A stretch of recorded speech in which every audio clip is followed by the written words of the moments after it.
All right, now we're going to enter the second half of this discussion, which is how to incorporate your influences. Yes.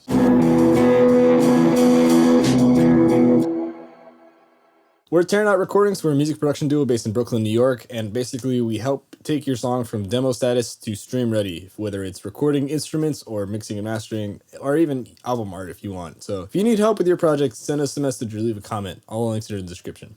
Our goal for this series is to talk about things that we've experienced in our music careers to help you along with yours. Another thing is that we don't have all the answers to the questions that we're posing, but by talking about it and exploring the different possibilities, I hope that gives some kind of closure or some kind of answer to the questions that we're asking. I mean, nobody has all the answers. And if they say they do, they're lying. Exactly. But yeah, hopefully this sort of leads you down some way, like leads you down a rabbit hole to some form of self-discovery. Yeah, I think the thought process is the most important part of whatever we do in life, in this life. Yeah. So in the second half, we're going to be talking about how to incorporate your influences. And obviously we all have influences no matter what you're doing, no matter what medium you're doing, because unless you're like under a rock and you've never seen anyone do anything before, you've been influenced or inspired by something. And since if you're watching this on whatever platform you're watching this on, I assume that you've like interacted with people somehow. Well, this is an interaction right now. Yeah. Yeah. So yeah, we wanted to talk a little bit about different ways of incorporating your influences into whatever you're doing.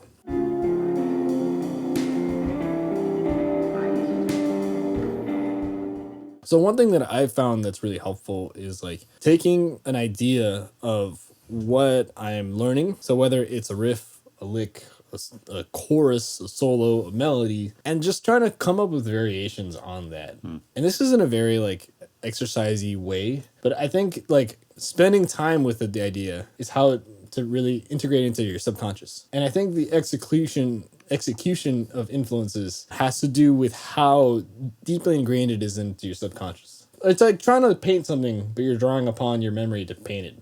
Right, yeah. Which is kind of like sort of what you're doing with your subconscious when you're like, for example, writing a song, when you're writing music. I always say it's like kind of curating, like almost taste curating and like putting together, oh, these are all the things that I love. I'm going to put it into this little soup. Right. And hope, which is how I cook too, as you've seen. Yes. Yeah. Yeah, it's definitely a stew of stuff. It's definitely, because I feel like everything you've ever listened to sticks with you somehow.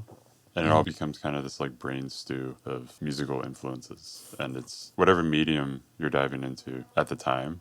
Right. That will come out like sort of naturally just because Yeah. it sort of like lives with you, you know? That also talks about like artificial influences versus like natural influences. Right, yeah. So like, for example, the way that you're talking about is more like a natural thing.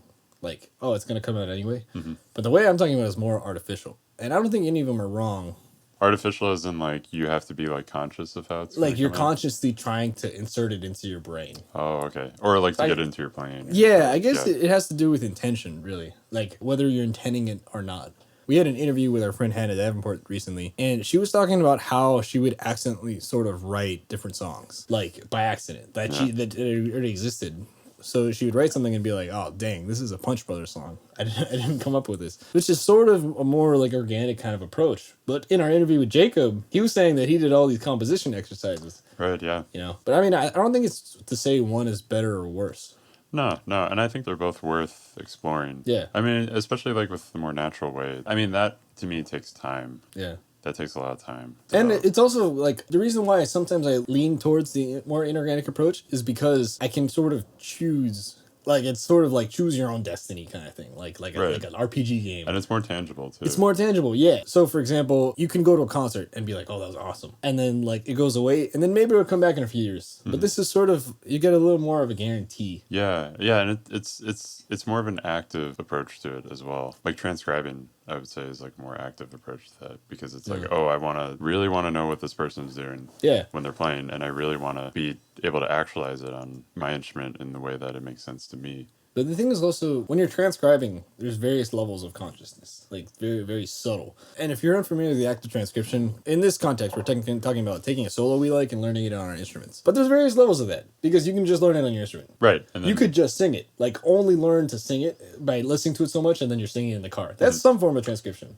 Oh, that's totally true. That's I would 100% say that's transcription. level 1. Yeah. And then level 2 would be learning it on your instrument. Level 3, I would say both would be, because if you're able to sing it, that's a little bit deeper, especially as an it's a little instrumentalist. deeper, but I think it's less of a time commitment because you can kind of like listen to something passively and learn it, depending on how difficult it is. Because like easier stuff, it's a lot easier to integrate. Right. But like for example, like I don't know if this happened to you, but from listening to something over and over and over, I'm able to sing it.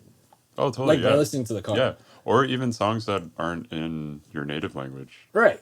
Yeah. Like you can sort of like, if you listen to it enough, you can like kind of mimic the syllables. Yeah, totally. Even though if you have no idea what they're saying. Right. Or have like some general inkling of an idea. But yeah, no, it's crazy what But in doing terms something over and over in again. terms of like okay, this let's say this listing is more in terms of like work. Like how much effort you're putting into a certain thing. Not that the first one doesn't require effort, but it's more of a subconscious rather than a conscious effort. Okay, so effort is the Yeah, thing like in conscious question effort. here. Yeah. So like for example, like level 1 is learning it by listening to it and being able to sing it back.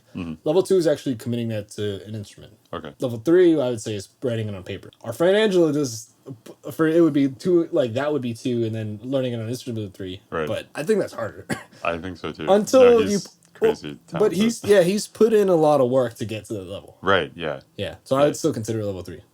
And then level 4 would be learning it in all 12 keys, for example. Level 5 would be taking all those 12 keys and doing variations on that on the phrases. Yeah. And then level 6, or I guess this is still tied into level 5, but like there's all those classical writing techniques, like retrograde inversion and all this stuff, Right. which is a more regimented approach of like getting one idea and flipping it in as many ways as possible.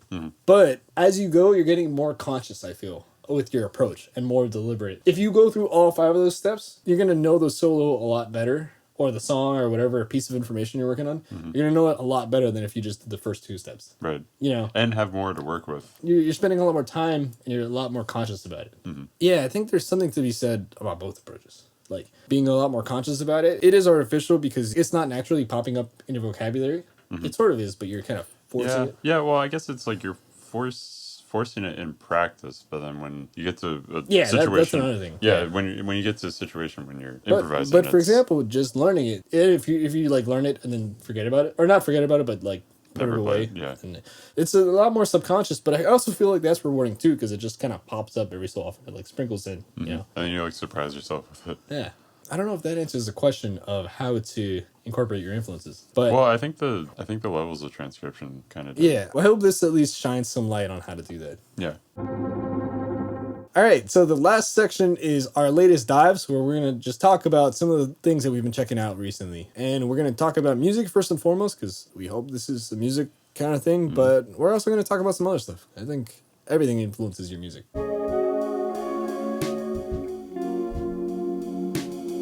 Sean, what have you been checking out? So I've been trying to get more into different ways of making music on my computer. A friend recently told me about this program called Orca. It's made by this company called 100 Rabbits. And what they call it an esoteric visual programming language. I like it a lot because I don't know nothing about coding whatsoever, but the way that it's laid out, so basically it's a MIDI sequencer, and it's cool because you could come up with a lot of different stuff that you probably wouldn't really necessarily think of on a normal 16-step sequencer, which is why I like it. And all the code makes sense. So G is generator. So it's like more accessible code. Right, Yeah. exactly. G is generator, B is bang, whatever. It's very logical and it makes a lot of sense. Nice. Yeah, I've been into that. I try to learn Pure Data. I'm still trying to learn Pure Data. And I've been listening to a lot of Big Thief Oh, yeah. lately. Any specific albums? UFOF. That's UFOF by Big Thief. Oh, and Iaiko Ishibashi, Bar and Freezer. Yeah, she works a lot with Jim O'Rourke, who used to be the guitarist in Sonic Youth, but now he lives in Tokyo.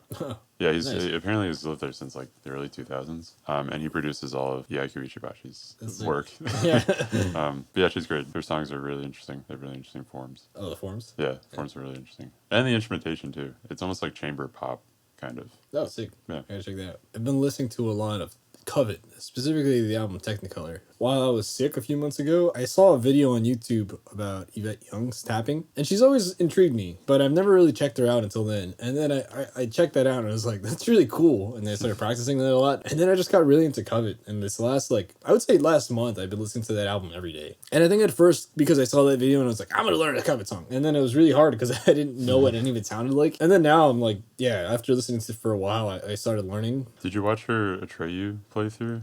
No, I didn't. So Atreyu is actually the song I'm working on now, but part of the reason why I didn't is because I know she uses alternate tunings and all this stuff. Right, yeah. But I don't use alternate tunings, and I don't have anything against them. But for the way I play, I don't know. I'm sort of me personally. I feel like I just want to get really good at standard tuning and be able to play everything. And there's a lot of stuff I can't play in standard tuning. Of course, yeah. Yeah, so I want to just tackle that. So I'm learning all her stuff in standard tuning so I can incorporate it into everything else. I mean, what we were talking about earlier. Right, yeah. Yeah. Yeah, because if it's, unless you're normally playing in alternate tuning. Exactly, like, yeah. I don't play in situations where I have time to massively alter the tunings. Right. You know, so that's Like, mostly you can't just jump into toe tuning. yeah. I mean, well, you can, but But it'll I take a think little she bit of also time. has like two guitars or whatever, or like a few guitars that are tuned differently, and someone just brings it out to her.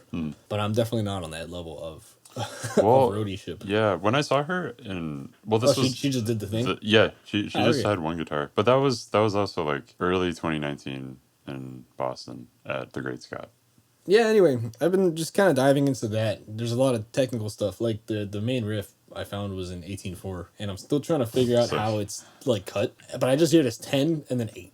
It's like just the big beats, just the Right. phrases. Other than that, I've actually been digging into Hiromi Kawakami, who is a writer from Japan. Got 4 of her books here. This is Strange Weather in Tokyo, The 10 Loves of Mr. Nishino, Manazuru, and The Nakano Thrift Shop. Yeah, I don't know. I started reading after I left Florida because I was taking public transit and I wanted something to do that wasn't doodle on my phone. Yeah, I just found reading really rewarding. And the same thing actually I do with music. So for music, I listen to an album like just over and over and over. I like try to deep dive on it, like every piece of music. Sometimes there's like exploring phase, but a lot of times there's deep dive phases. So I kind of naturally do the same thing with books. In fact, here's my Haruki Murakami collection, where I have all of his novels that I've read. And yeah, I feel like it's very rewarding to do deep dives into stuff. Yeah, you get a real sense of like their style and sort of like where they're coming from, and then you find out about their influences too, which is really cool. And I think that's cool because like you can kind of connect the dots in that way of like, oh, okay, like that person got this from. It's sort of like here. a history book, but not linear. Right. Yeah. Yeah. It's like reading Murakami and then reading like Raymond Carver's short stories, and be like, oh wow, okay, that's like where Murakami. Yeah, got this. it kind of Like, it it's kind of like, shines a light on Totally. this picture. Yeah. And it's kind of like and it these are real- demystifies a lot of things Yeah. too, because it's like, oh, okay, like this, like, I mean, obviously, like it's him, it's still him, Right. but it's like this, everything comes from somewhere. Yeah, and yeah, you start connecting the dots, and you see how he uses the influences too, and like it gives an idea of how another way to incorporate influences. Right. You know, which is what we Seeing were how talking other about people earlier. do it. Yeah. Seeing how your influences incorporate their influences. Yeah. Yeah. That's Wow. that's another good way of doing it. Everything's full circle. Yep. Wow. Everything's just a circle. So in this section, we want to have a Q&A section. However, we just started the series, so we don't have any questions. Leave all your questions down below, and we'll hopefully answer them in a later video. We'll answer all of them. We want to answer all of your questions, whether we like it or not. So that's the end of this podcast. Check out, we have a playlist right over here. There's a subscribe button somewhere over here on the screen. But yeah, thanks for watching. Thanks for listening. Click the subscribe button, dislike it, whatever you want to do. Deep dive. Our latest dives. Latest dives. Our last section is deep dives with Ali Abdal. I made so much money this year.